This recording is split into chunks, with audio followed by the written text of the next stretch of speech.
You left for your term. I've got a lunch meeting. I replaced James Owens.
Shoot it.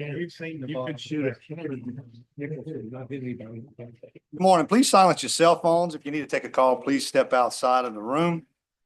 Today's Wednesday, December 3rd. It is 9 o'clock in the morning, and we actually started at 9 o'clock. So thank you to members and staff. We're here to review the highway construction program for fiscal year 26-27 for DOT District 07, which encompasses Allen, Beauregard, Calcasieu, Cameron, and Jeff Davis Parish. My name is Ryan Boryak. I represent District 47, and I serve as House Transportation Chairman. We also have members of the Southwest Delegation and Transportation Committee on both the House and Senate side here. We have Representative Farnham, Representative Owen, Senator Price, Representative Tarver, Representative Bro, and Representative Boyer. And Representative Walters. We're gonna pretend it's still 9. I just bragged on everybody. We also have in the audience, local elected officials, Mr. Mayor Arsenault is here from Welch, Danny Reynolds, the Ritter Council. And I also saw Michael Fuel, the police jury in Cameron, Miss Robbie Dyer with the governor's office. I see her hiding right there. Morning. You didn't want to put your name on the paper? That's okay. I still see you. Any other local elected officials that I may have missed? Okay, thank you. As mentioned earlier, we're here to allow for public comment and review of the proposed highway priority program. And what we're going to do is have a discussion from Secretary Ledet on the general position of us with transportation progress by and large. And then we're going to hit on the highway priority program itself. Secretary Ledet. Thank you, Chairman. Members of the committee, can y'all hear me? The audio on? Yep. Good deal. Well, Chairman, as you said, excited to be here today in Lake Charles, excited to continue our third day of the road show. I think, as you said, one of the things we'd like to start off before we jump into the presentation on the Highway Priority Program is really touch on the transformation that we have going on at DOTD. And so thanks to your leadership in the legislature and the leadership of Governor Landry, we have a great transformation underway. We are really doing a lot of things to really transform the department top to bottom. One of the key things that we're doing is making sure that we transform project delivery. And so, as you know, getting projects from concept to construction to completion is critical for our state. Doing it as effectively and as efficiently as possible is what we're trying to do. And so, historically, we've had a less than subpar project delivery rate, sometimes less than 40 and 30% of our program is delivered. And so the critical thing that we're doing today is making sure that 90 to 100% 100% of what we talk about in this highway priority program is delivered each and every single year. And so we have really done that with this LTIP program that we're going to touch on today. And we're really proud of that transformation just in the last 2 years. And so with that, I'd like to call up here Assistant Secretary of Project Delivery, Eric Dauphiné, to touch on that. Before I do that, I would like to acknowledge the hardworking individuals at DOTD. Each and every year, they put this program together. They do a great job of trying to come up with the priorities for this program and putting this package together. And so just acknowledge their hard work as well as the district. I know we'll have our district administrator, Seth Woods, come up and touch on all the great activities that are going on across the district as well. But with that, I'm going to turn it over to Assistant Secretary Eric Dauphiné, and he's going to touch on the transformation in project delivery and the LTIP success.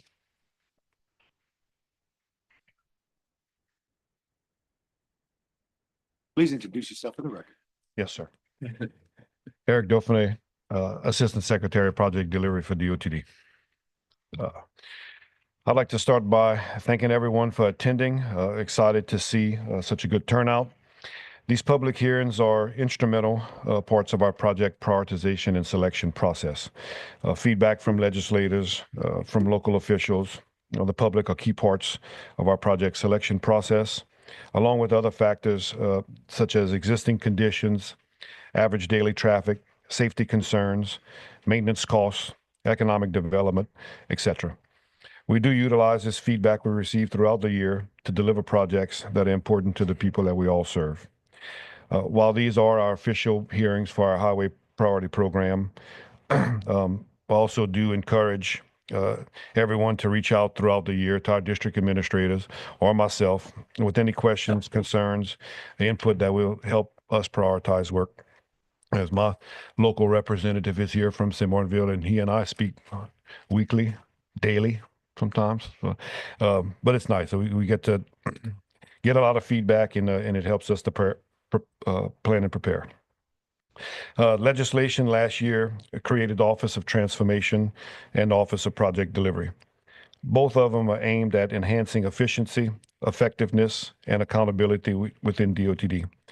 Since then, we have launched new initiatives to modernize our internal processes. With respect to project delivery, we are evaluating and streamlining our entire process, including project prioritization, updated project delivery framework, task and responsibility-oriented project management, a new project reporting system for transparency, and even contract administration and construction phase consistency. Essentially, our goal is to provide for three things: clearly define our project priorities, establish a 5-year living, fiscally constrained highway priority program, along with ideas on how to fund and resource the projects, and then reform our project management and delivery process to provide for more accountability and consistency from project inception all the way to construction. Another huge effort underway is the communication of our highway priority program, specifically more transparent communication. Communicating our priorities, the risk associated with project development, challenges and opportunities will foster more trust and collaboration amongst all stakeholders needed to deliver critical infrastructure projects. Aside from our internal process enhancements, another key component in the formula, and perhaps the most important component, is funding. DOTD has historically allocated all federal and state dollars in each fiscal year, but in the past couple of years, additional dollars through the Louisiana Transportation Infrastructure Fund has helped advance the delivery of an additional 100 projects, totaling over $530 million in roadway preservation projects alone. We had 62 projects last year that were delivered on time, and then another 37 projects that are delivered on time or ahead of schedule as of this year so far. In addition to LTIF funding for the capital projects, each district received $7.5 million last year and $7 million this year in operational maintenance funding. This funding was spent on several typical maintenance operations that we perform daily, but also our in-house crews use some of this funding to purchase materials to help maintain and preserve our existing system, reducing the assets that we have in deteriorated conditions, which ultimately helps stretch the capital budget. The continuation of these efforts will truly help deliver and advance essential infrastructure improvements and address a growing backlog of needs. So I want to thank you to the legislature for the trust and the commitment, in providing us these LTIP dollars and what it's been able to do for us. And then also thank you to the district administrator, Mr. Seth Woods, his design team, the construction units, and also the maintenance teams for taking on the challenge and delivering all these additional projects. The combined effort between the legislature and DOTD is making a difference statewide. With that, I would like to introduce the district administrator for District 07, Mr. Seth Woods, to discuss some projects and accomplishments for District 07 in more detail. Thank you, Mr. Dauphiné. As Mr. Woods is coming up, we also have Representative Landry, Representative Walters, Representative Wiley with us. So thank you all for being here in Southwest Louisiana. Also, I saw Mr. Anthony Barty in the back. He didn't sign in either, but Mr. Barty with the Calcasieu Parish Police Jury. Thank you for being here. Please introduce yourself for the record. Good morning. Seth Woods, District Administrator for Lake Charles, District 07, DOTD. Good morning and welcome committee members and local delegation. It's good to see you here this morning. Assistant Secretary Dauphiné may agree on a lot of things, but one thing we may disagree on a little bit is maybe that this might be one of the better DOTD districts is over here in Lake Charles. So Let me tell you something. Yesterday, Mr. Roussel put on a show now. He had a lot of support there in Pineville. That's all I'm gonna tell you. I'm not You going to gotta- put on a show. You But need to petition whoever orders the schedules, the meetings, because you following a tough act. huh? okay. I like to stay in Representative second place, right? Everybody's targets on first place. I stay in You second. first place in my heart. Thank okay. We'll go with that. All right. We'll put that on the record. I've been the district administrator here in Lake Charles for 3 years, and every year is unique. Every year is different. And I want to just take a glimpse back at the last few years of what's going on, and then look at what we did with some of that supplemental funding, Secretary Dauphiné mentioned. In 2020, Hurricanes Laura and Delta devastated the Lake Charles, Southwest Louisiana area. A few months later, in May of 2021, we had the historic floods that came to Calcasieu Parish and devastated it again. In the summer of 2023, we had the extreme droughts for our entire area, as well as wildfires in the Beauregard Parish area. In January 2025, this year was no different. We had a historic snowfall winter event. Through all of those events, I've been able to work for DOTD and work in the emergency operations unit during those time periods. And for every one of those events, I've seen our employees of District 07, their determination and their dedication to the department and to the task at hand to keep our roadways open and safe for the traveling public. So as each year is unique, the employees of DOTD are unique as well, as their commitment is like none other. Today, I'd like to, before I get into the funding, introduce a few of the staff members that work along the side of me on a day-to-day basis to make sure we're a success at DOTD. Today, I'm going to introduce Clayton Cormier. He is our Assistant Administrator of Engineering. Clayton takes care of all of our engineering that we're going to talk about, the delivery of these projects, these capital projects, as well as the maintenance contracts, all come through our engineering department. And whenever we double funding, that means we're doubling output on our engineering staff. And that means that we're having to be more efficient to deliver these projects on time. And Clayton is a key leader in that section, as well as all of our permitting. As we know, since the hurricanes, our Lake Charles area has been regrowing, redeveloping. We have our LNG expansions. We have our Cameron Parish electricity going down there. And all those permittings go through Clayton and his teams. I'd like to introduce Danielle Corcoran. She is the Assistant Administrator of Business. And as we increase the funding in our maintenance side, this $7.5 million or this $7 million, that is going through her office. So that is doubling the impact and the workload on her office and her staff, and they're able to step up, be more efficient, and hold everything down to the penny in the accounting world is accounted for. And we appreciate what her and her staff do. We have Jared Shomo. He's our traffic engineer. He's here today. Many of you may have spoken to him on different issues. Everything's good in the traffic world until a signal light's not working or there's an issue. And then Jared becomes the most popular man in the district. And he's been working a lot with all the work that we have going on in the I-10 corridor, the I-10 bridge location. There's a lot of traffic impacts in our community right now, and Jared's playing a key role with his experience to keep everything flowing as best we can and going through his team. And he plays a big role in our permit world as well. We have Derek Domingue. He's our bridge engineer. And we know how bridges are in Southwest Louisiana. We have a lot of them. And Derek handles all maintenance and inspection of all the bridges in our district. And with the movable bridges, that's a 24 operation, 24 hours a day operation, 7 days a week. And whenever things break, it's not always scheduled, or some of our infrastructure is older. And Derek his team has been really working hard to keep everything maintenance, take some of this funding that we've allocated to those movable bridges and have spare components and spare parts to keep everything operating as efficiently as possible. And I hope maybe in this past year, we've seen some improvements, and I know I have, and I appreciate Derek and his team on that. The newest member to our staff is Tyson Davis. He's our area engineer for construction and maintenance in Calcasieu and Cameron Parish. He's been a part of our DOTD team for over 20 years, but has moved into our leadership role there in the area engineer. And some of you may be reaching out to him and discussing drainage issues, maintenance issues, things like that. And he's been playing a key role in making some of these decisions on some of this $7 million that we got moving forward. So that's some of the key staff members that are here today. And because of their leadership and their commitment to the goals that we set as a staff and as a district, I think we were a success last year.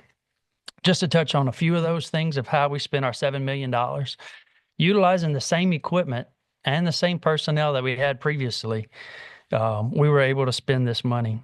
In 2023, our district budget operational, other than payroll, was $6.1 million. In 2024 was $6.5 million. Then we went into 2025. We were still at $6.4 million operational, but y'all gave us an additional $7.5 million. So it over doubled our maintenance capabilities and resources there. And with the same equipment, same resources, we were able to spend that money and deliver it. Some of the $7.5 million was contracted out. Around 42%, we went out and wrote contracts to deliver some of that, the work and the needs that we needed. Some of those contracts were like sweeping the interstate and the bridges on the interstate. We were able to fund all of our mowing cycles in our current contracts.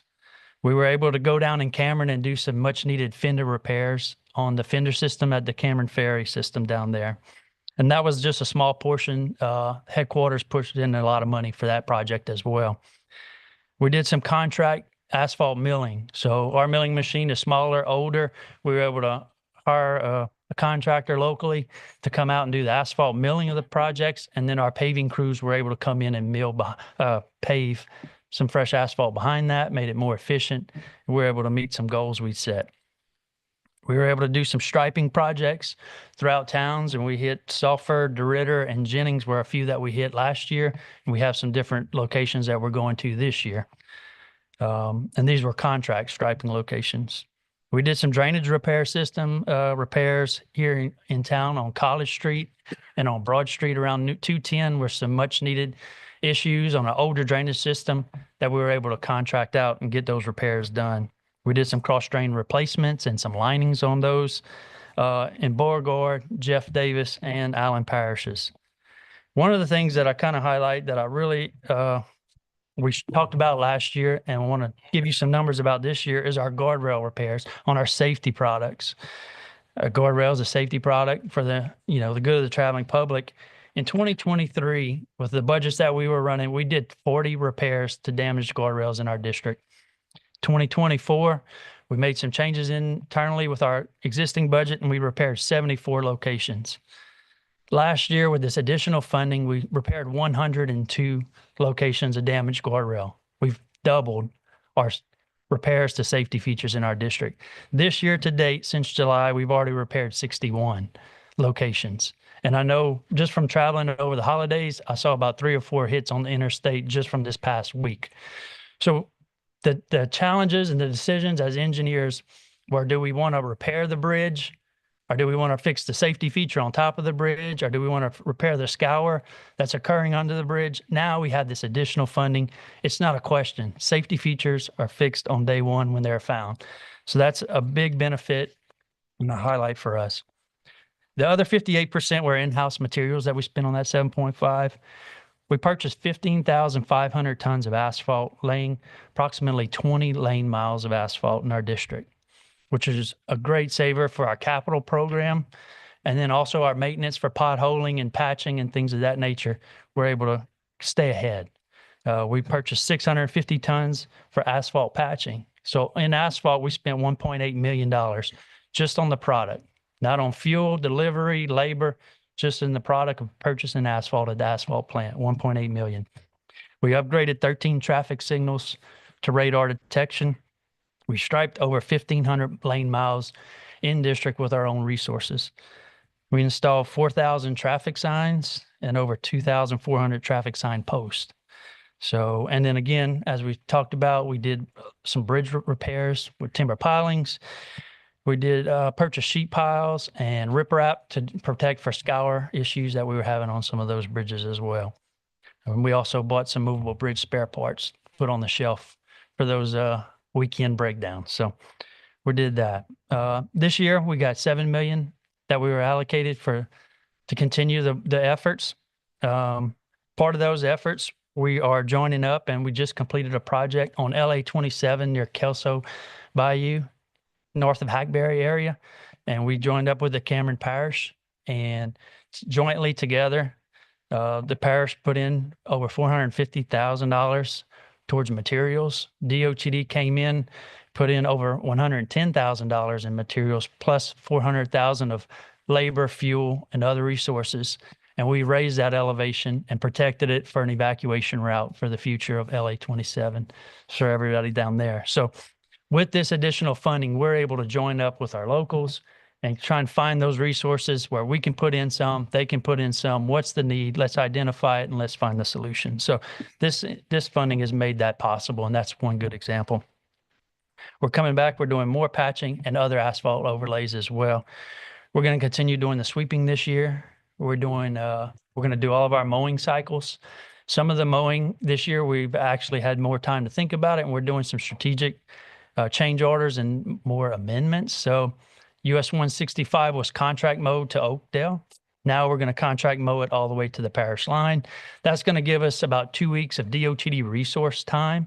Instead of mowing, we're going to take those DOTD resources. We're going to go do some asphalt pavement repairs, some erosion repairs, something that's more specialized, and we'll contract out more mowing. So that gives me as an administrator and as an area engineer those decisions to find the more critical items and to go tackle those while contracting out the mowing. We're also going to bid out. Tomorrow is going to be our bid day for some ditch digging on a contract in our district, and that's the first time we've done that. So we found a location relatively easy, but we're going to try and experiment with this funding.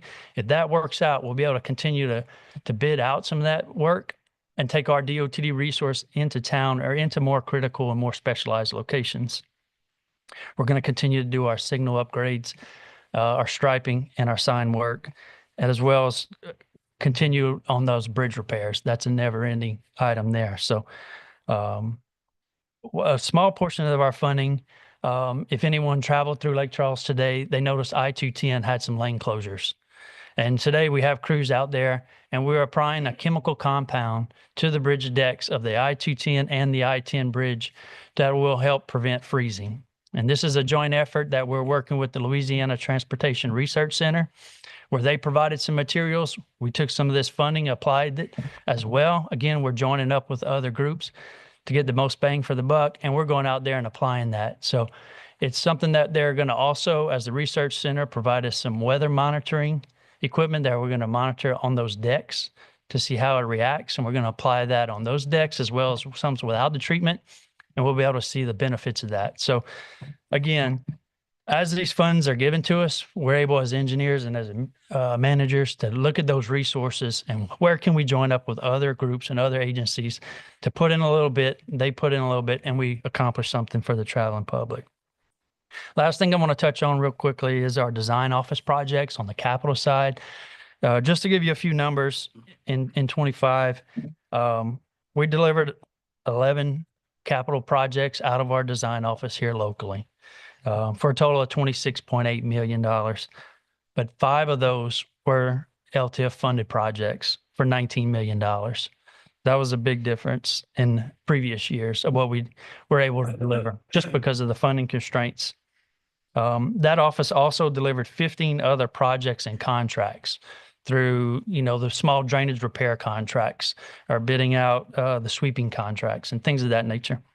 In 26, from July to date, we've already bid out 8 projects out of our local district for a total of $27.1 million. And 2 of those were LTIF funded projects of $14 million. So as you can see, with given the additional funding, the design team has really set some high bars and goals for themselves to meet the deadlines and delivery of these projects, and they're achieving them. And I think what we see is that we have the same equipment, the same personnel, the same talent, but with this additional funding, we're able to be more efficient. It challenges us to find shortcuts and ways to be a bit more efficient. And these numbers right here and the delivery of these projects prove that. Throughout the rest of fiscal year 26, we have 8 more projects on the letting list for a total of $18.6 million. And 2 of those are LTIF projects for another $10 million. So if you can see, just with the LTIF funds, is more than half of the projects being delivered this year from our district are those LTIF funded projects. So our goals were achieved through efficiency and accountability of our employees. So I look forward to collaborating with all of you throughout this next year, and other federal elected officials and other public entities to identify the transportation needs, develop and fund the appropriate solutions to the existing shortfalls that we have, and advance the transportation system for our community, which they expect and deserve. So I look forward to hearing any comments, and if you have any questions, I'd be glad to answer them. Thank you, Mr. Woods. Look, on behalf of the delegation, I at least want to acknowledge the efforts of you and your staff. From design professionals to the maintenance crews, there is activity and progress being made across the region. And we do see the progress, and it takes a team effort, but it starts with you in this area. And so with all of those accomplishments throughout the last, I guess, year and a half since LTIF started. Yeah. I want to at least acknowledge the open lines of communication in both directions from you and your team to the public. Could always be better. We as legislators could be better. In previous meetings, we've heard issues of, even when a good project has been let and is moving towards construction, we still have folks not understanding where they were in the process. And so I do see the weekly updates. I see Mr. Guidros in the audience. Mm-hmm. We appreciate that. Keep those coming. If we have specific project questions, I think we can hold until after the presentation, but if anybody needs to make a comment. I have some questions, but I'll just wait till at the end. We'll get them to come back. Okay. Secretary and. Yeah. We'll just touch on this, if you don't mind. Go ahead. The Canterbury launch. You want to touch on that real quick? Yeah. Oops. Yeah, so one of the projects that has been making progress in our district is, and it's off the radar, like you say, Representative Boriak, is the Cameron Ferry, and then the new launch of 2 new vessels that are going to be coming down to Cameron Parish, and they'll be delivered in March and May of 2026. So some of the fender repair system repairs that were done in the past few months was in preparation, as well as for these new ferry vessels, and that's going to be an accomplishment. And that's going to provide a better transportation network for the Cameron Parish area, and we're looking forward to that. And there's a video that's playing of the launch there. We do have a video there.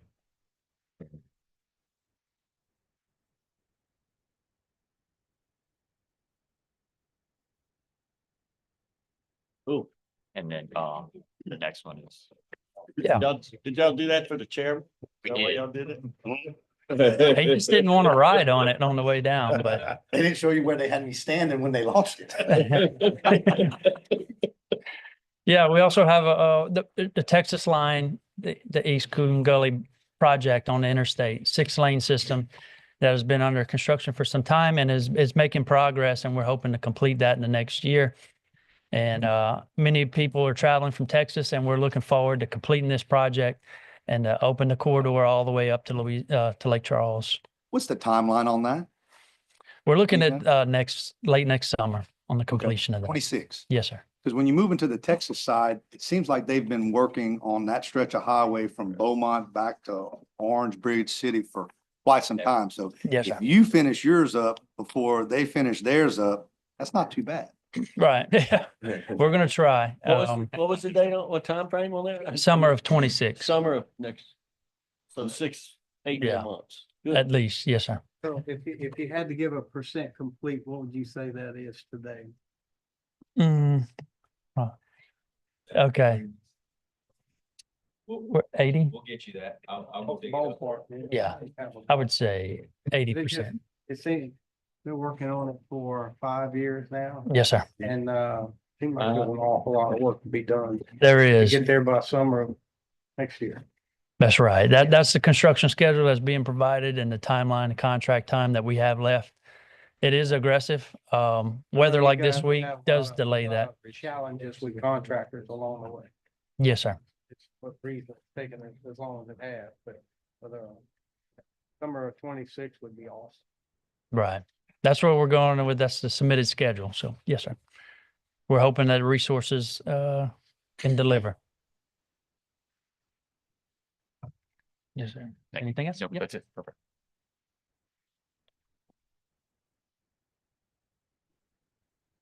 Wait a second. Appreciate that. Well, thank you, Mr. Woods, and to his team. Fantastic update.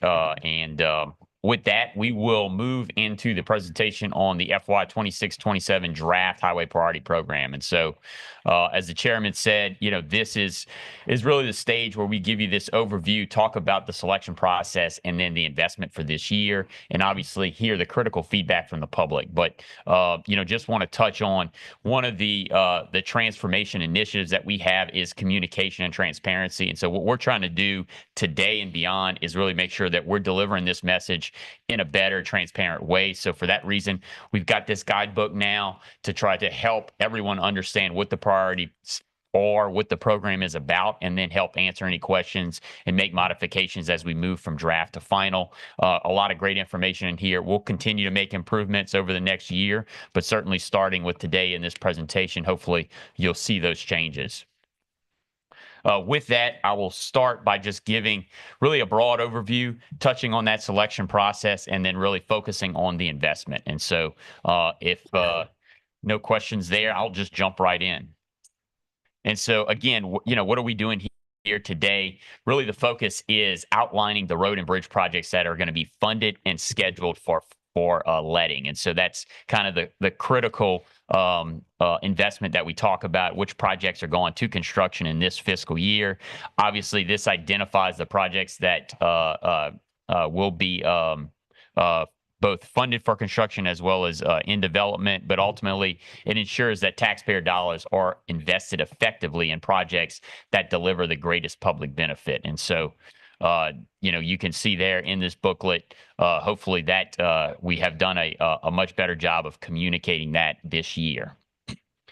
As we start every year, really what we're doing is trying to achieve these 5 goals and objectives in our program. And so the first 2, we're obviously trying to preserve the system in a good state of repair and then operate the system reliably over the course of our program, encouraging innovation and use of technology, particularly now that we have this transformation.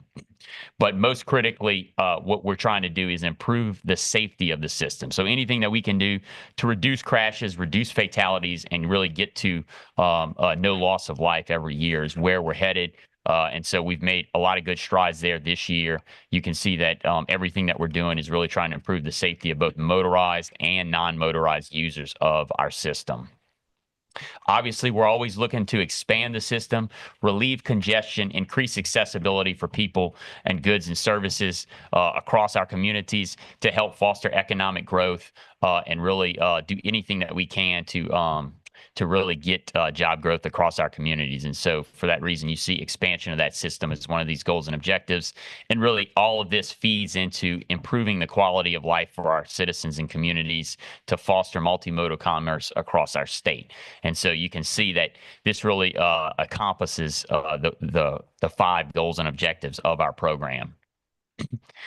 Because you've got those 5 goals and objectives, all of these projects are categorized in one of these 5 types, which is preservation, capacity, operation and motorist services, safety, and miscellaneous. And so when we talk about preservation, we're really talking about all of the work that we do to do overlays, patching, bridge maintenance, those types of efforts.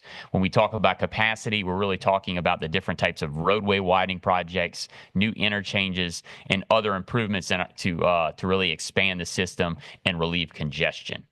When we talk about operations and motorist services, you can see there you're looking at different types of traffic signal upgrades, intelligence transportation systems, ITS. You've got lighting, drainage repairs, those types of things on the operations side.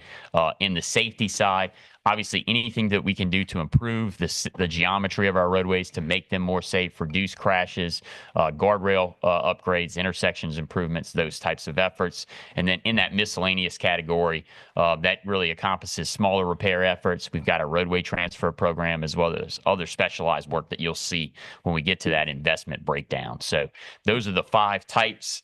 And then, finally in this overview, of course, the project stage is critical. That's what a lot of the discussion is as we go through this process. And so, as I mentioned, critically is finding out which projects are going to be let for construction in this fiscal year in FY 26-27. And so that is that category. Of course, we've got projects in development in that category. Anything that we're doing to engineer, design, acquire right away, or go through the environmental process. Projects are in that stage to get from concept to construction. And then finally, of course, we've got projects awaiting funding. And so those projects are in some form of concept or development, but oftentimes we're trying to pair our state dollars and find federal dollars to get to a comprehensive funding plan to get to construction. And so you can see there, you've got our goals and objectives, our project types, and then the phase of the project really encompasses this overview. And so with that, before we jump into the investment, I would like to just touch on the project selection process.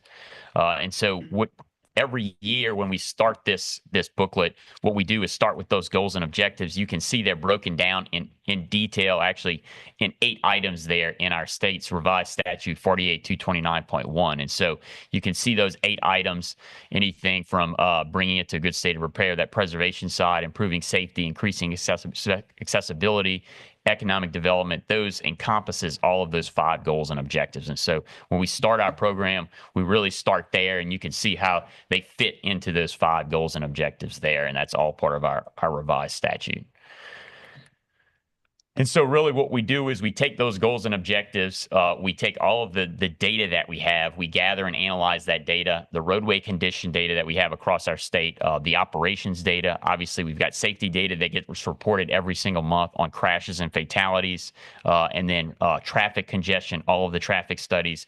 We compile all of that information, we look at those goals and objectives, and then we talk to stakeholders to get input on how to make these improvements. And so whether it's the general public, state and local officials, MPOs, rural organizations, other state agencies, we're trying to get their input on how to address these goals and objectives with the data that we have each and every year. And so that's what starts that project identification process.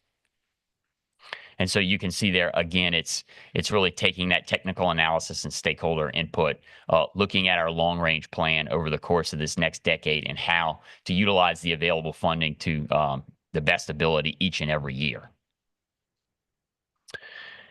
And so with that, we do look at obviously these factors that are considered into this selection process. Similar to what I just mentioned, all of those factors are what goes into this, just noting that obviously each and every year we're trying to figure out what we can use in available state funding along with our federal match and our federal program to get the most bang for our buck each and every year. And so all of that gets really fed into this process. And then finally, when you look at it from start to finish, this is, really what we're looking at. So each and every year after session, looking at the project identification process, talking with all of you and making these recommendations is where that starts. That ultimately leads to a draft plan that gets submitted to the Joint Transportation Committee on October 1st. And then through that process, then starts the roadshow. And so you see that red box there, that is where we are today to get public comment and to get your feedback on this draft highway priority program. That ultimately feeds into comments that get incorporated into a draft final plan that gets presented in the legislative session to both the House and Senate transportation committees. And so this is that general process from start to finish each and every year. And so with that, we can just jump right into the investment. And so as you see in this booklet and here on the screen, we are excited to say that in this FY 26-27, we've got a $1.2 billion investment in our transportation infrastructure this year. And so within that, you've got $913 million allocated for construction. That's a total of 302 projects that will be let for construction this year. And so that's across the state, obviously. That is broken out into those categories that we mentioned. Obviously, preservation is one of those most significant categories. That green piece of the pie, $553 million. You've got another $100 million in operations, $74 million in safety, and then that miscellaneous category with a number of different efforts at $185 million. And so I will note that some projects, including the one that we feature in this district, do utilize a combination of funding mechanisms to get to a compilation of a total project funding plan. So sometimes you've got projects that are both preservation and safety, and so you'll see that as well. Within this, you've obviously got projects that are in that pre-construction stage. So we've got $220 million dedicated to that, of that $1.2 billion, to get projects funded for construction next year and beyond. And then other efforts for contingency construction and then engineering and inspection, all part of this investment. My math's not so good. That 913 million of the total budget, what percent is allocated for construction of that budget for this fiscal year? You talking about the 913 of the 1.2? I mean, roughly 80%, right? Yeah. Is that good? That is good. Yes. Yeah. Yep. Yes, sir. Representative Waddle. Thank you, Mr. Secretary. I'm curious, talking about, the big picture of our road budget and the rationale behind how things go where they go and things that get done. I'm curious if we took another state with comparable road miles, whatever would be the best scenario of comparing those states, particularly in the South, where do we stack up on funding in your world compared to Alabama? I don't know, where Arkansas, whatever. Okay, what are we underfunded compared to them? I would stipulate that we're underfunded. Okay. Yeah. Yeah. I think we all agree on that. At least I think we do. And you and yours are going to see that we get to where we need to be with our help, right? Yep. So is that a fair question to Yes. compare? How Yep. do we stand up with our neighbors? Yeah, and we actually have that data. In fact, if you would, Mr. Chairman, I can provide some of that information at the next Joint Transportation Committee. I would say when we generally look at the gas tax, obviously we're significantly one of the lower states. You've got a 20-cent gas tax. Of course, 4 is dedicated to time debt, so you're really only getting 16 cents to the gallon. And so that's significantly less than most states across the nation. And I would guess that as we compare that and provide that data to you, it's relatively low compared to the other states. But with the LTIF funding that y'all have provided and that leadership there, I think you see the significant impact that money has made across our state and in this district. And so the last 2 years that's been a significant improvement. I look forward to hearing that Yep. at our next joint. Yes, meeting. sir. Thank Yep. you very much. Thank you. Appreciate it.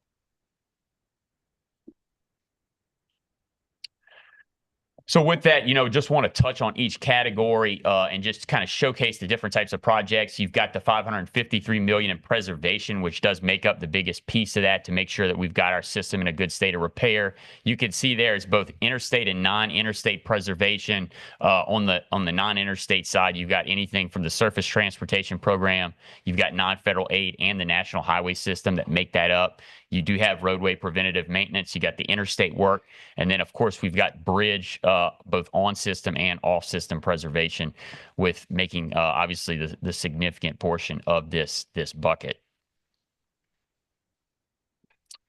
I will note, across our state, we do have 13,000 bridges. We got a significant number, I think 1,200 in this district. And so when we got a lot of bridges in our state is the point there. And so there's significant costs, but we do have, obviously with the help that you gave us this session and the 62 bridges across our state, plus we've got funding that you will see a lot of efforts to improve and preserve bridges across our state over the next 2 to 3 years will be really a welcome change. So, there's a lot of effort going on at the department as well as the new Office of Louisiana Highway Construction to really make those improvements. So just wanted to mention that.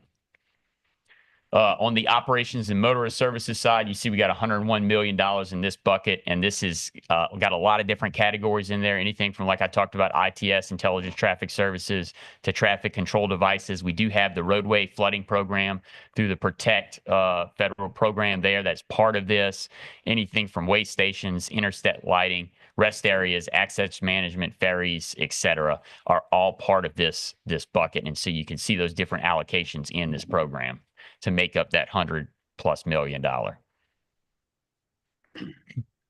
course, safety is paramount. We've got the highway safety program there. We've got a number of projects that are part of that $62 million that are all part of this when you look at the individual booklets in each district. But of course, we do have railroad crossing upgrades as well as for some significant safety improvements for $12 million there. And then finally, the miscellaneous category, you see a number of things like our TAP program, urban systems, the federally mandated electric vehicle program known as NEVI. We've got some federal earmarks in there, but we do have intermodal connectors and our roadway transport program. We obviously provide funding credits as public entities take some roadways over in different municipalities. And so that makes up that total investment for this year. And we, again, are excited to make sure that we deliver that each and every year. In this district, we have 17 projects that are going to be let for construction in this region. When you look at this booklet, you can see that each and every project is obviously listed there. You've got this map here that's been provided to anyone who came in with the different color codings to see what was let this past year, this coming year, and beyond. And then we obviously have a one-pager that showcases the overall breakdown as well as the district overview. So a lot of information there, but just wanted to give you that overview of the investment for the Highway Priority Program this year. And just to note that, again, very thankful for the LTIF funding that y'all have provided. We are making sure that we're delivering on that. I think we've got a delivery rate on that program of 100%. We intend to continue that. So again, thank you for your leadership, the leadership of the governor, and we will continue to work hard to transform the department and deliver this program. So appreciate your time today. Mr. Chairman. Thank you, sir. Questions? You go first? Getting ready to do public comment? You want to let me do public comment? No, I'm ready to ask first. While you're there, Representative Thornton. So just me and the good chairman have a kind of an unwritten agreement. I was his Uber driver for the last couple of days in North Louisiana, and he's gonna let me say here at home all the questions that I think are related to home. So maybe Director Seth, if you want to be handy, because this might, either one of y'all might be the appropriate answer to these things. My first question or curiosity is about the I-10 bridge work, and a specific question right first is about potential federal monies that might be still available to help with the tolls that are being required to be paid by the truckers. I know we've done a great application of reducing almost to a very minimal amount for the citizens, but the truckers are still, especially the local truckers, they're going to be hit very hard. And I'm wondering if you guys are going to be able to work with the federal delegation to get some more money so that these guys can get some relief, at least initially, if not for the first 5 or so years. Maybe they can phase it in to where they can adjust their budgets. You know what I'm saying? Yeah, that's right. What's your Yeah, that's right. That's a great question, Representative. Yeah, so the governor and I did go up to DC in October to meet with Federal Highway as well as Surface Transportation and Infrastructure Committee, and we are trying to seek funding to add to this project, obviously through federal means. The Surface Transportation Bill is up for reauthorization next year, and so our hope is that we can get some additional dollars with that reauthorization for this critical project for our state. So we and our citizens and our local officials need to be talking to our federal delegation about the options and the opportunities for doing that. That's All right. Yes, sir. Okay, and staying with the I-10 bridge, I'm just curious about where we are report wise. I know you guys have had a couple of meetings, and thank you for the information. I feel like is coming, but not necessarily the general public may not be accessing that information as good as they could. Maybe you could give us just a real quick kind of where we are, where we're. And I know you guys talked about a groundbreaking maybe coming soon, and once you get that, I'm just going to ask you in that case about the groundbreaking. If you make sure the local officials are beat up on them about informing them of when it is. Because I know they had plenty of information about this, and we could have had a little more response from the locals if they had, known a little more about the meeting today. But on that groundbreaking, if y'all can just really harp on those local officials about it. I know they'd love to be a part of it, so we can't let them just say Certainly that will. they didn't know. That's right. Yeah, it'll be a great groundbreaking. We intend on doing that in the spring of next year. I think right now, obviously in the design process, I'll let Seth talk on the activities going on at the site right now. But yeah, that'll be a great event, and we're looking forward to it. As soon as we have a date, obviously we'll share that with anyone and everyone. All right. So Seth, you want to comment on the status of the design and utility relocation? Yeah, absolutely. The project's moving underway. Like you said, the groundbreaking and the main construction phase is going to kick off this spring, 2026. Currently, right now, you see in the Westlake area, a lot of activity going on there. We relocated all the utility fiber optics that were in that area. It was a big effort that was undertaken and it's complete. And currently, we're working with the pipe rack relocation efforts are underway right now, and they'll be continuing on for the next year plus. You also have a lot of preliminary work being taken, geotech exploration being done, test piles being driven for some geotech data that's being retrieved for the final bridge design. And then other efforts like that. We're doing some hauling some embankment on each area to start measuring sediment of the existing soils. So a lot of that preliminary work is underway, but you will see a lot more activities kicking off, in the springtime. Thank you. Just to shift and go to a specific project in my area, Country Club Road. Well, let me ask you first on the overpass bridge on Contraband Bayou and Nelson Road extension. Is that what's the timetable on completion? I know it's pretty far along, but it's making headway, and that's going to be a July 27 project. July 27? Yes, sir. And so back to Country Club Road. Can you tell me, I know that has a project number now, so we're at least talking pretty heavily about it. What about the things that we need to be aware of to make that project go forward from a public standpoint, from local officials especially? I know the city and the parish are contributing monies and what do I need to let them make sure they know about in that project? Yeah, that project is moving forward. We do have a project number. We are moving it into the design process. Task orders have been issued for a survey of topographical survey as well as a utility survey of that corridor.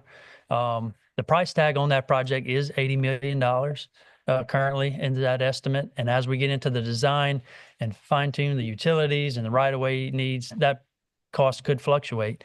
But we are working with the city of Lake Charles and the parish to, capture all funding available We have some good partners here locally that are helping us on those, on the funding side, as well as intersection improvements with local entity routes. So there's multiple efforts coming together on that one. We are still falling short on funding to meet that $80 million price. But we're pursuing the project aggressively on multiple avenues, trying to keep the project moving through into the design phase. And then as we get into that design phase, we'll be able to continue to find out funding sources. And then Well, if those I know utility that, costs will be the an impact. city has given us a commitment, a continuing or a cooperative endeavor letter of 15 million. Is that correct? And That's correct. the parish is supposed to be doing an intersection that's a big portion of that they've already committed to do, but have we gotten any kind of commitment from them and on their share? Or are you just kind of working from a gentleman's agreement at this point with them? Yeah, we're still working through the details of that as we go through that Elliott Isles intersection improvement and all the, how that relates to the country club project and how that's going to, expand and overlap, and all those details are still being designed, worked out, and talked about. Yeah, there's a lot going on in that location. I know, speaking of that intersection, I know ever since I've been elected 6 years ago, there's been an ongoing discussion across the whole parish about these intersections. And the parish has money and they want to spend it to redo these intersections. And there was for several years, up to recently, there's just been kind of a lack of ability to proceed. Is that getting any better? Are they able to get any of those jobs moving forward, or like what's going on with that with the parish and these intersections? I think at one time there was 8 or 10 or so that they had the money set aside ready to do, and they just couldn't get the design done. Are we making any progress on that? Or Yeah, I think that's part of the initiatives that the Secretary of Day has with that transformation, and Assistant Secretary Dauphiné with the project delivery. I think that kind of falls into that umbrella. I think Calcasieu Parish is unique in the amount of effort that they put on our intersections for state routes. And they put a lot of funds and effort and design into that. And as our local DOTD, speaking on Clayton's behalf, we enjoy working together with those guys. They're a really good group of engineers and staff, and we just continue to work there. But yeah, we're hoping that our process at DOTD continues to improve to make some of those approvals through that process a little bit more efficient.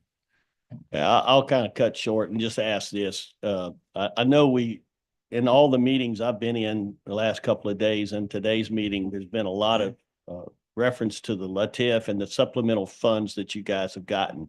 And there's been across the state in the meetings, and today as well, I think, a lot of excitement and encouraging words and thanks for the work that's being done. So my point is there's a pool of money that you guys have been able to utilize and make effective use of. And I'm just wondering if it seems like, money fixes every problem, right? But it seems like a lot of the relief that we've had in the last couple of years has come from this allocation of money that we have, but we don't necessarily always have that. What do you think is kind of like, what should we be doing to prepare to provide you with more money so that maybe we don't have this budget surplus this year and you don't get the money? But we need to be aware as a legislature and you guys working with us and the governor, maybe to reprioritize where we spend the tax dollars so that the money goes more directly to the infrastructure that the citizens are really impacted by. They don't get mad at us. They get mad because the traffic problems, right? When the construction's going on, but they don't get too mad at us because they see their dollars at work. And that's a good way to see the investment taking place. So what would be your advice to us, and how can we assist you and the governor's office to make more money like we have been doing? How can we what can we do to make that happen? And from your perspective? Yeah, in terms of finding it, probably have to get back to you on it. I know that we would like to start with obviously the 7 or 7.5 million that each district gets for operations. Obviously, that goes to both contracts as well as in-house work. So I think that's critical, right? I think then you talk about the capital project side and how much can we afford through surplus this year. I think anything there, right, helps us. What you're looking at today is 1.2 billion. Anything that you give us is on top of that. So, like as an example, last year, if we had $1 billion program, you gave us essentially $400 million in capital. You're talking about a $1.4 billion investment. So that's kind of getting back to where we can help preserve the system in a good state of repair. In terms of where to get that money, I think, probably have to talk with you, in the next couple of months and try to figure that out. But I would at least start with the 7 to 7.5 million. Obviously, we talked in a couple of the other meetings. The other thing we'd like to see is a little bit of money dedicated to more mowing services as well as litter pickup. We've picked up the most litter that we ever have this past year because of the funding that you gave us. And so anything that you can do there, we're working with municipalities, contracts, as well as in-house staff to get that done. But that 7 million across each district has really been critical. All right, let me finish by just saying thank you for your leadership and to this Thank Director Seth and all of you staff members here in Lake Charles area. I've learned to appreciate our relationship and our ability to talk. We talk 3 or 4 times a year about specifics, and I thank you guys for always being responsive. And I know you can use the money, so we'll do what we can to kind of Thank you. keep that pressure off. If we can keep giving you a little bit of money, I know that'll help. So thank you guys for Thank all your y'all. work. Appreciate y'all. Thank you. Thank you, Representative Farmer. Representative Farnham, Mr. Secretary. Thank you, Mr. Chairman. So to touch on that same subject about the funding, there's not been much of an appetite in Baton Rouge to raise the gas tax. Mhm. And I think it's been primarily because of the lack of confidence on coming to fruition with projects, how the money's spent. I think once we see some of this progress happening, we may be able to strike that conversation up again about bringing our gas tax into parity with some of the other states in the area. But I think it's chicken and egg kind of thing. We got to see some progress on what's happening. We have the same problem on 27-1256 highway corridor over in the south of Sulphur area. I want to say those intersection upgrades were in the hopper 8 to 10 years ago, and there's still been zero movement on it. And I don't know if it was permitting process, approval of plans. I think there was a roadblock there for a long time, and I hope this new system's going to fix that. Moving on to the bridge, the I-10 bridge, and some of my conversations with the governor, he has indicated some of a desire to increase the ownership of the bridge versus drag down the toll rates. So, y'all's conversations, I hope y'all work that more towards let's get rid of the toll rather than own more of the toll. I've been against this toll from day one. I think everybody's been pretty clear on my position on that. But I hope that we move away from tolling completely rather than increase the ownership of the toll. I guess, and this may be more for Seth, when you guys evaluate the roads and infrastructure in the area, what kind of grading system do y'all use as far as prioritizing which roads get done first? I mean, everything has different amount. There's so many different variety of ways of degradation of highways by traffic, types of traffic, things of that nature. How do y'all go about grading the roads to figure out Which ones to include? stack up first? Yeah, sure. Maybe on a 10-year cycle, or some may be on a 20-year cycle just because of lack of traffic. How do y'all do that? Yeah, so I guess if you don't mind, I'll start with the first item you brought up.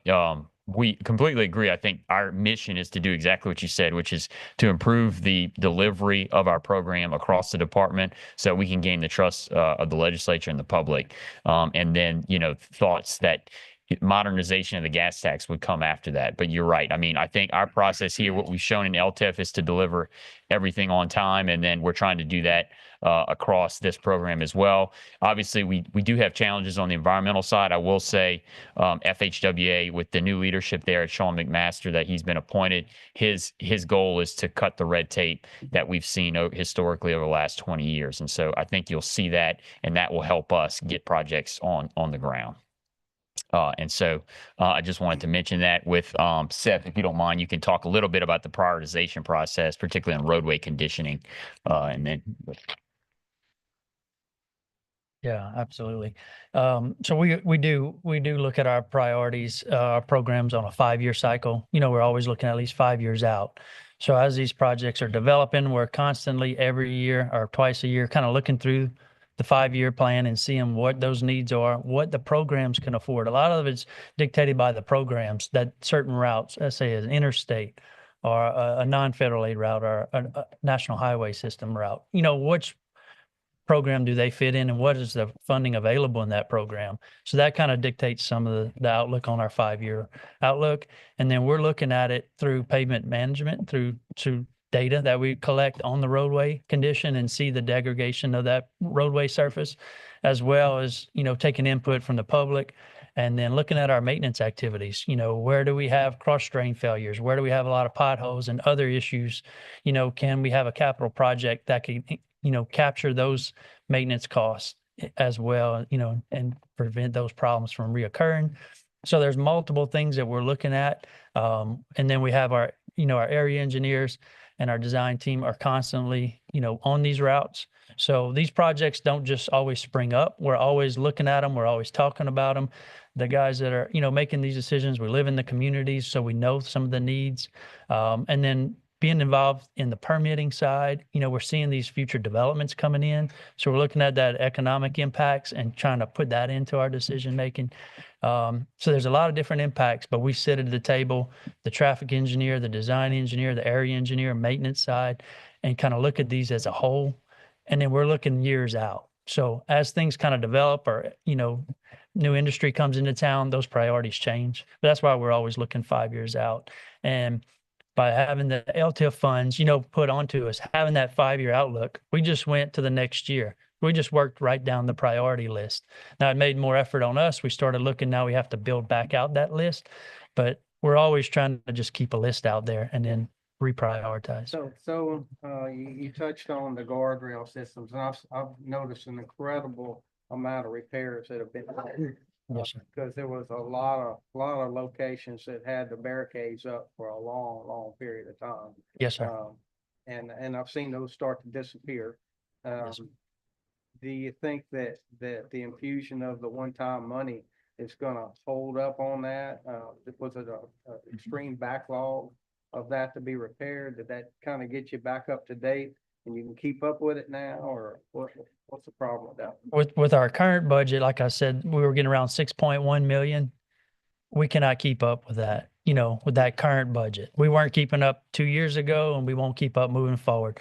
Traffic counts are only going up. We can see what's on our interstate system today. So no, that 7.5 or that $7 million of additional funds is what's keeping us afloat today. And that, you know, I talked a lot about guardrail, but there's also cable barrier and attenuator hits that, you know, some of the other representatives and I've had conversations on that cable barrier. You know, that's a new safety feature. It is absolutely doing its job in saving lives, but there's a cost, you know, that comes with maintaining that. And it's something that we have to find the funds for. Absolutely. One of the former secretaries and I had a little discussion in a committee one day about why are we doing this when we know we can't maintain it. And, Yes. Yep. It was not a pleasant conversation. Right. I mean, everybody likes everything. Yeah. But when you know you can't maintain it, then it becomes a hazard on the side of the road. Yeah. And so I just want to thank you guys. I've had an opportunity to sit down with yourself and some of your staff over the past few months, and I think we're moving in an incredible direction here. And if we can keep that momentum up and get ahead of the curve, I think you'll see some support from this legislature to keep the funding coming. in one Yep. way or another. Well, I want to Thank you all express, for what y'all do. you're welcome. We appreciate those kind words, and our door is open and our phones are on. And I think having that feedback through representatives that know what the people needs, because sometimes they don't reach out to the department, but you know the concerns of the citizens, and that helps us redirect priorities and understand the needs, and we better address them. Absolutely. I know every time I call, if you don't answer, you call back very quickly. I know that. Yes, sir. Thank you. Thank you, Representative Farnham. And on the budget note, Mr. Woods, we have asked as a joint committee at each one of the stops, if the district administrators have some list of unmet need, which we know the funding, we have, probably have a list left to be funded. Mhm. But for us, if we start having conversations, we have oversight hearings just about monthly on transportation, talking about LTIF updates, talking about the supplemental funding, the maintenance funds, the CEA funds. If we have an understanding of what our potential budget is, and there's examples of pieces of equipment, of mini excavators, of pavers, what pothole patches, whatever the list is, that we're able to communicate with constituents and businesses in our districts now, before we get Okay. into session. Sure, June of 24, it was 7.5 million for the maintenance supplemental funds. Yes, sir. June of 25, it was 7 million per district. Why is it 7? What could it, and to Rep. Wiley's point, Rep. Farnham's point, Rep. Tarver's point, we need to know what that number should be, because we have competing interests for those surplus dollars. You have coastal Yeah. projects, you have Ms. Vermeulen here with the capital outlay budget, people want Yeah. drainage and roads and water all over on local roads. So if we have a general idea of where the funding could go early on, and you do a little homework with your staff, which you probably have readily available, and that's fine. Provide that to your leadership, provide that to the committee, and we'll try to Okay. better prepare ourselves and arm ourselves with that information going into session. So a little homework. Okay. Absolutely. in your We can spare do that. time. We have that list available. Thank you. Yeah. Thank you. Thank you. Okay, members. We're going to get into the most important part, public comment. If you don't mind, come to the podium, introduce yourself. Mr. Danny Reynolds.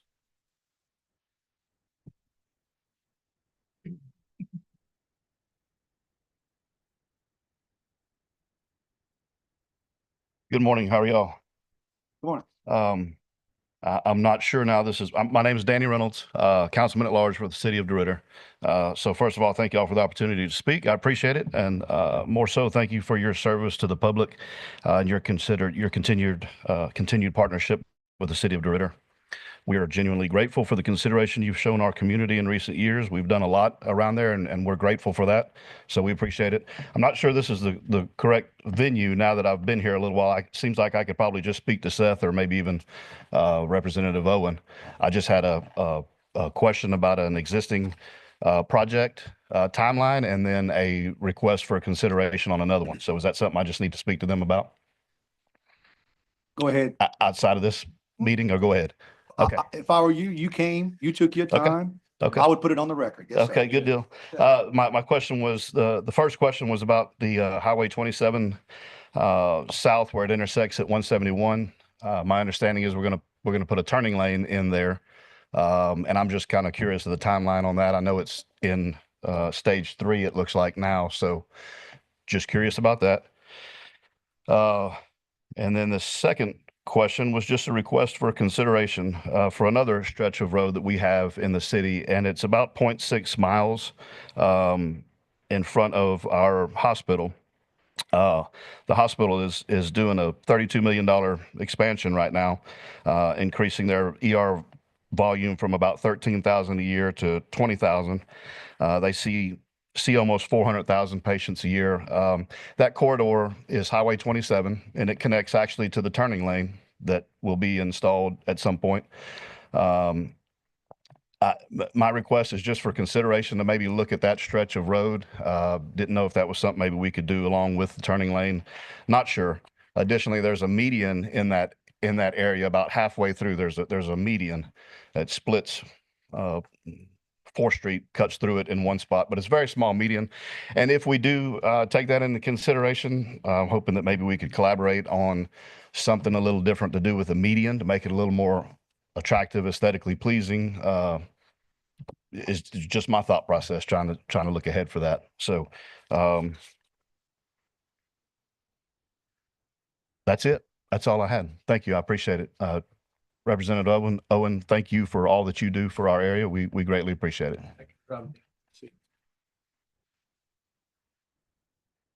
Mr. Woods,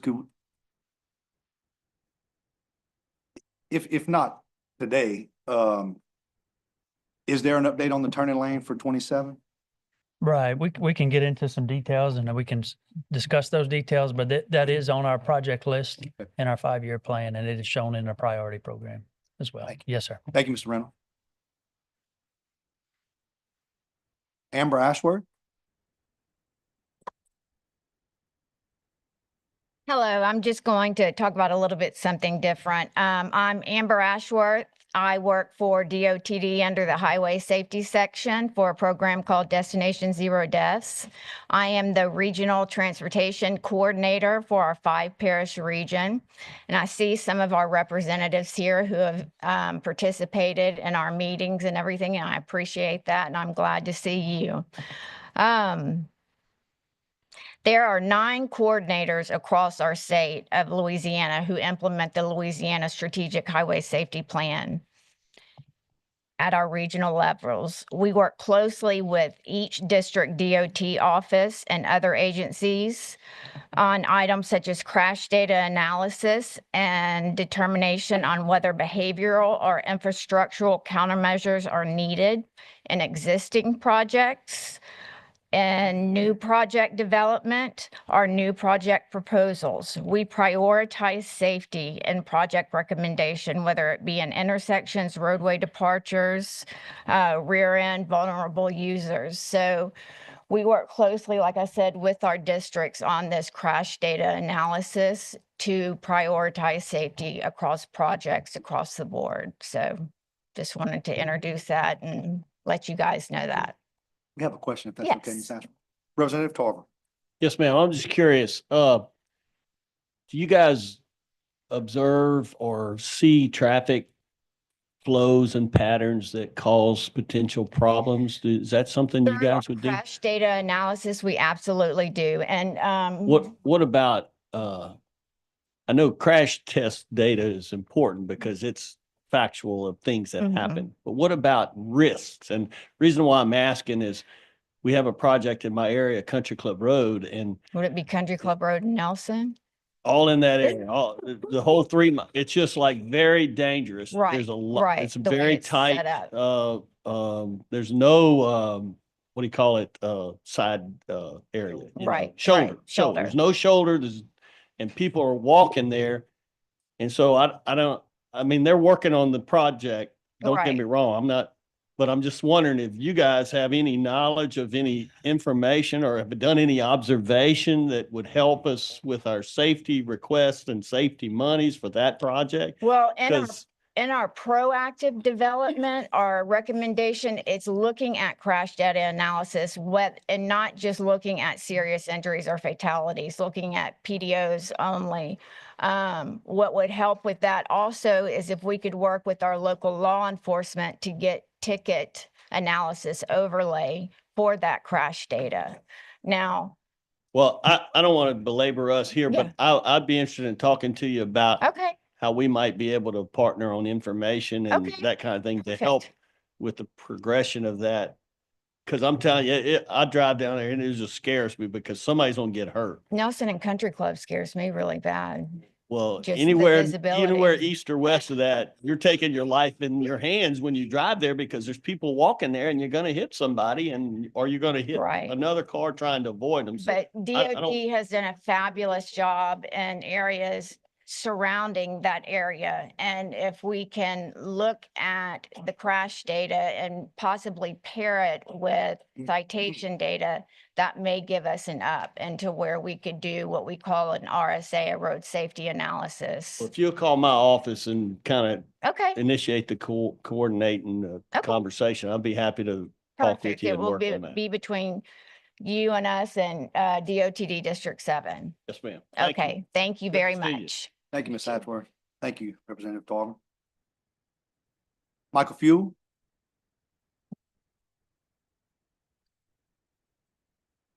Please introduce yourself for the record. Yes, my name is Michael Fuel, Cameron Parish Police Juryman, District 2, also Vice President of the Cameron Parish Police Jury. It's going to be kind of a repeat of the things we hear, but I think that's something to celebrate today. I stood here a year ago in a little more desperation, a little bit more frustration. Today, I'm here with gratitude. Most of all, come to say thank you. Thank you for the improved response in Cameron Parish, the teamwork, the communication this year. Great example of what I'm speaking on is we teamed up, our road and bridge, DOTD, through the winter storm, worked great, kept our bridges traveled, Eleanor Bridge, Kelso Bridge, different things. Response and the communication has just been day and night improved. Hats off to Seth and his team, been doing a fine job. Our new leadership down in Cameron Parish been working hand in hand with Mr. Tyson. Just a lot to be thankful for this year.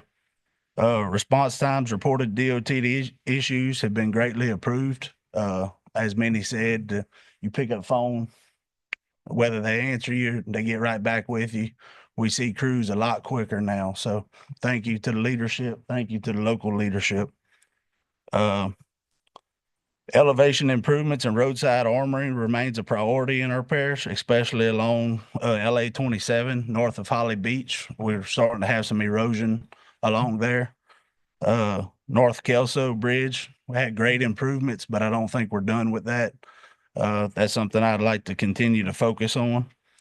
Cameron Parish continues to see major LNG growth, as most people know, to the tune of today $30 billion worth of investment. I think it's only prudent that we focus on that, make sure that they have good roadways, protect us from high tidal waters, tropical storms and such, along with our communities, having a good evacuation routes and travel for our community. A lot of our roads down in Cameron Parish have no shoulders, which puts residents and industry at risk. If we have anything, we don't really have a way to pull off and safely do that. So I'd really like to try to focus on that moving forward. Our parish has numerous state-owned movable bridges that are aging and underfunded. These structures are essential to our daily travel and commerce and emergency response. They need to be they need a consistent investment. On this particular topic, the parish would like to request moving from a continual maintenance to the thought of replacement and possible upgrades. Please feel free to reach out to our staff there at Cameron Parish Police Jury in a teamwork effort to seek any kind of grants or assistance, something that we can work on. I think today we're at a different platform in Cameron Parish than what we've been in the past. We got a lot of growth, a lot of infrastructure, a lot of focus, even from the federal level. So anything we can do to team up with y'all, DOTD, we're here to help. Just really, like I said, I wanted it to be a positive message more than anything. Said here last year, we had some struggles. I think we're really protected better through their help. But even the little things that might not matter to people, roadside mowing, we got a lot of wildlife down there. And, a lot of travel. Right now, we got thousands of people heading down to Cameron Parish on both sides of the parish. Mowing is a very important thing. As I mentioned, we don't have shoulders, so the cane comes up to the edge of the road, creates hazards, creates hogs, different things that can, cause hazards. But I can't say it enough to Seth, his team, Tyson, phenomenal this year. Phenomenal. They really have been responsive and took everything that we brought to them serious and responded to it quickly. So thank you for y'all's time. Appreciate y'all's effort. Thank you for being here today, Mr. Fuel. We appreciate it. Thank That you. was actually surprisingly thorough. You didn't mention the red light in Cameron. You didn't, we don't need that? I didn't mention the fair either. You also didn't mention the ferry. You also didn't mention, how good a job you think your representative is doing. So that's good. I'll let it slide this time. Let it slide this time. No further comment. Maybe next year. Maybe next year. Jennifer Marusak. Did she wave? Not this time. Hey, hey, hey. She's not waving. I'm waving for Lafayette in advance. can Jennifer introduce you. Marusak, Executive Director of the Ports Association of Louisiana.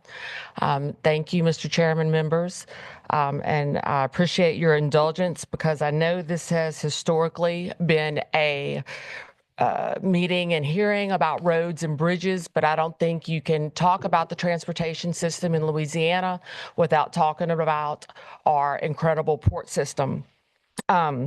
You know, and whether you're talking about the booming LNG industry in this part of the state, or you're talking about the fastest growing inland port in the nation in the northeast corner of the state, we have an amazing 14,500 miles of waterways in our state that puts an economic driver at everybody's back door. Our Louisiana ports carry 25% of the U.S. waterborne commerce, 80% of the nation's grain, and 20% of the nation's coal. The port industry is critical to your regional and the national economies. Port-reliant industries are 1 in 5 jobs in Louisiana. That's 40 to 45% more direct jobs than the oil and gas industry. Our deep water ports support global trade, our coastal ports enable the energy industry, and our inland ports drive local economies. So what do we need? To put it very simply, we need additional port infrastructure and deeper channels for future opportunities. The Port Priority Program, which you all oversee, has gotten an unprecedented $39.4 million into it during each of the last 10 years. But we are not statutorily obligated in that program to get a dime. We don't have a dedicated source of funding. And in some years, like under former Governor Bobby Jindal, that program got 0 funding, 0. So, you know, and to break it down even more, our Port Priority Program, the projects are evaluated by your state economist, the state economist that you all have chosen. So he evaluates the return on investment, and DOTD itself has determined that for every $8 you put in, you get for every $1 you put in, you get an $8 return on investment in jobs and other economic opportunities. And by the way, our backlog in the program is just a little over $200 million. $200 million, and you can wipe the slate clean, and we will come back asking for more. And, you know, I want you to keep in mind, since the program's inception in 1989, there's only been a little over $700 million that's gone into the program because of not having that statutory dedication. You know, a couple of years ago when Texas got an influx of money, they asked me to come over and talk about our Port Priority Program. And they created a similar program and distributed their funding according to our program. Just 2 weeks ago, the Mississippi Ports Association asked me to come up to their meeting and talk about the program, and they are modeling it after ours. And let's see.